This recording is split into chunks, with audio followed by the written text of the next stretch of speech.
سلام به کانال زنگ آشپزی خوش اومدید. بریم با هم طرز تهیه یه عدس پلو مجلسی فوق‌العاده خوشمزه و خوش عطر و بو رو ببینیم. یه عدس پلو با یه ترکیب بی نهایت خوشمزه. روش پخت عدسم بهتون میگم که چی کار کنیم پوستش شده نشه. مواد لازم: برنج 3 پیمانه که 2-3 ساعت گذاشتم تا آب نمک خیس بخوره.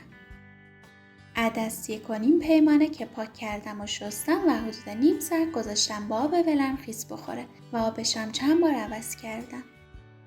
گوشت چرخ کرده حدود 400 گرم، 2 تا پیاز نسبتاً کوچیک که یه پیاز درشت، کشمش پلوی 1 پیمانه، پیاز داغ مقدار دلخواه، کره 50 گرم، آویشن 1 قاشق چای خوری، پودر فلفل سیاه 1 قاشق چای خوری، زردچوبه، دارچین 1 قاشق چای خوری سرخالی، نمک و زعفران دم کرده که عطر به این غذا رو بی‌نظیر میکنه. خب برای شروع من میخوام عدس رو آماده کنم. من عدس رو نیم ساعت خیس کردم و آبش رو ریختم دور. حالا عدس خیس خورده رو میزمش داخل ظرفم. بهش 1 قاشق چای خوری زردچوبه اضافه میکنم، نصف قاشق چای خوری فلفل سیاه و 1 قاشق چای خوری آویشن. اگه دوست داشتین میتونین از چوب دارچین هم استفاده کنید. خب حالا برای پخت عدسم من بهش حدود 2.5 لیوان آب جوش اضافه میکنم. چرا از آب جوش استفاده میکنم؟ چون باعث میشه که پوست عدس ازش شده نشه. پس برای پخت عدس از آب سرد استفاده نکنید. خب در همین حد کافیه. حالا بهش نمکم اضافه میکنم و میذارم که با حرارت متوسط و در بسته حدود 20 دقیقه بپزه. از حرارت کمم استفاده نمیکنم که عدسم له نشه و پوستش شده نشه. حین پختم بهش آب اضافه نکنین چون باعث میشه که پوست عدس ازش شده شه. خب برای پخت برنج من داخل یک قابلمه بزرگ آب ریختم و گذاشتم جوش بیاد. بهش نمک اضافه میکنم که طعم بگیره.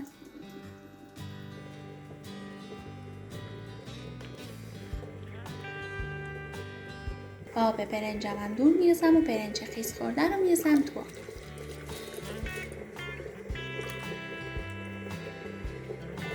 من 0 تا 100 آبکش کردن برنج رو قبلا گذاشتم تو کانال. لینکش رو این بالا میذارم اگه دوست داشتین حتما ببینید. خب حالا در ظرف رو میذارم که سریع شروع کنه به قل زدن.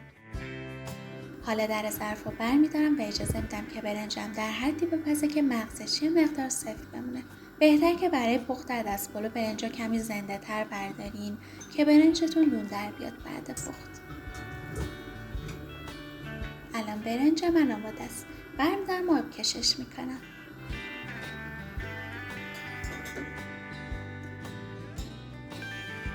الان عدسم هم پخته و سریع زیرش رو خاموش کردم. چون اگه بیشتر از این بپزه و کاملا مغز پخت شه، عدسامون حین دم کشیدن برنج له میشن. پس عدس رو حین پخت چکش کنین و تا کاملا مغز پخت و له نشده از رو حرارت بردارین.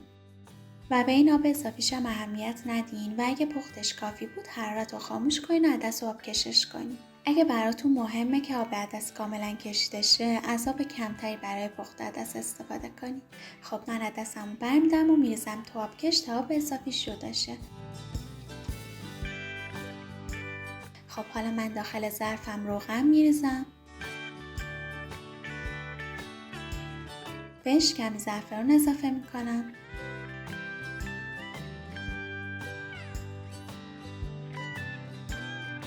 و تهدیگم رو میذارم. از سر تهدیگی که دوست داشتین میتونین استفاده کنین. حالا یه لایه از برنج آبکش شده میریزم و یه لایه از عدس آبکش شده. چون اگه عدس آب اضافی داشته باشه برنجتون خمیر میشه و به همین ترتیب ادامه میدم. اگه دوست داشتین میتونین رو عدس پودر دارچین هم بریزین. دوستای عزیزم ممنون میشم که برای کمک به پیشرفت کانالم برام کامنت بذارین و اگه امکانش هست از کامنت انگلیسی استفاده کنین و ویدیو رو لایکش کنین. خب حالا چند تا حفره ایجاد میکنم که بهتر دم بکشه. و از دور ظرفم نصف استکان آب جوش میریزم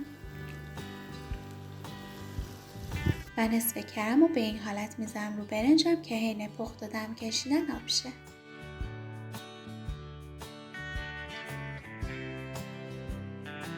در ظرف رو میذارم که با حرارت متوسط رو به بالا برنجم بخار کنه. و بعد اینکه بخار بالا اومد حرارت رو کمتر میکنم و دمکنی میذارم و اجازه میدم که با حرارت ملایم حدود 40-45 دقیقه دم بکشه آماده شه. خب حالا برای تهیه مایه گوشتی عدس پلو داخل یه مایتابه روغن بریزیم و اجازه بدیم که روغن داغ شه. من از روغن پیازداغم برای این کار استفاده میکنم. روش گرفتن روغن پیازداغم تو ویدیوی پیازداغ قبلا گذاشتم براتون. 2 تا پیازیو که داشتم رندش کردم و میریزمش داخل روغن. شما اگه دوست داشتین میتونید نگینی ریزم خوردش کنید. حالا با روغنم در حدی تفتش میدم که پیازم نرم و سبک شه و آب پیازم جمع شه. من پیازو بیشتر از این تفتش نمیدم چون نمیخوام که رنگش عوض شه. حالا بهش گوشت چرخ کرده رو اضافه میکنم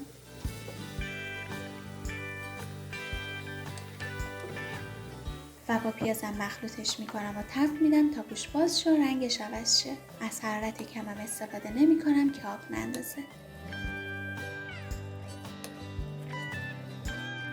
خب من گوشت رو تفتش دادم و الان آب گوشتم جمع شده. حالا بهش زردچوبه رو اضافه میکنم، فلفل سیاه و دارچین. اگه دوست داشتین میتونید از دارچین و فلفل بیشتری هم استفاده کنید. خب حالا حدود 1-2 دقیقه با ادویه تفتش میدم. به گوشتم نمکم اضافه میکنم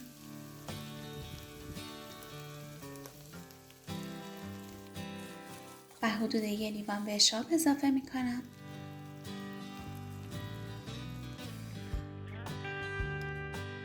و اجازه میدم که با در بسته بپزه و به روغن بیفته و دم بگیره.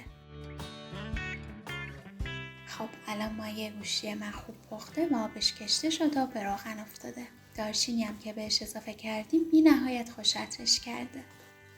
حالا برای اینکه عطر و رنگ بهتری بگیره بهش زعفرانم اضافه میکنم.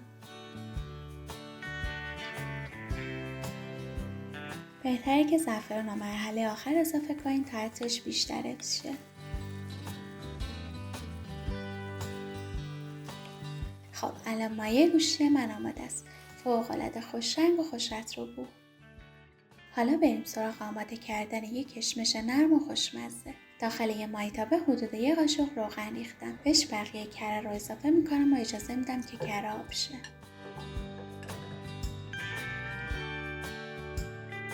من کشمش رو شستم و گذاشتم که حدود 1 ربع تا آب گرم خیس بخوره تا نرم شه. حالا میریزمش تو مایتابه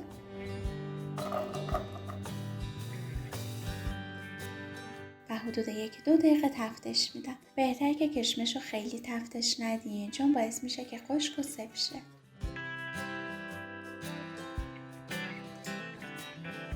خب حالا به کشمشم نصف پیازداغم رو اضافه میکنم و مخلوطش میکنم.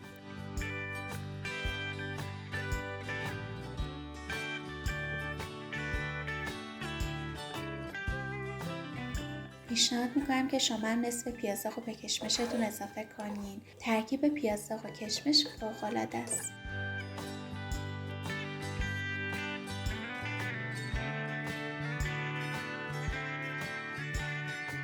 خب الان برنجم هم دم کشیده و آماده است. روش کمی روغن حیوانی میدم و در ظرف رو میذارم که آب شه.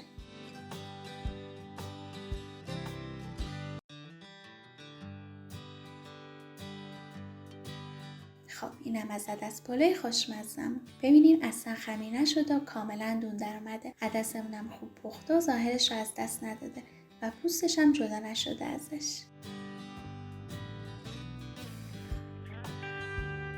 در مورد رنگ عدس پلو هم یه نکته رو بگم بهتون. اگه دوست دارین که برنجتون رنگ نگیره و سفید بمونه، به عدستون زردچوبه اضافه نکنین یا خیلی کم اضافه کنین.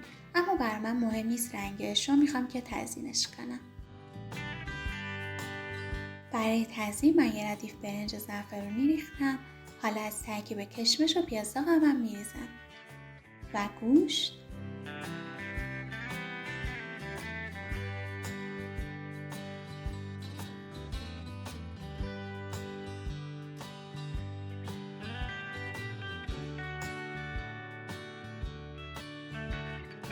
اینم از پیاز داغ خوش رنگم. ترکیب عدس پلو با پیاز داغ محشره. خوشحال میشم که تو کامنت ها بهم بگین که شما عدس پلو رو با چی بیشتر دوست دارین. اینم از تهدیگ خوش رنگمون. دوستای عزیزم ممنونم از همراهیتون. لطفا اگه این ویدیو رو دوست داشتین لایکش کنین، کانالمو سابسکرایب کنین و زنگوله رو بزنین تا اگه ویدیو جدید گذاشتم با خبر بشین.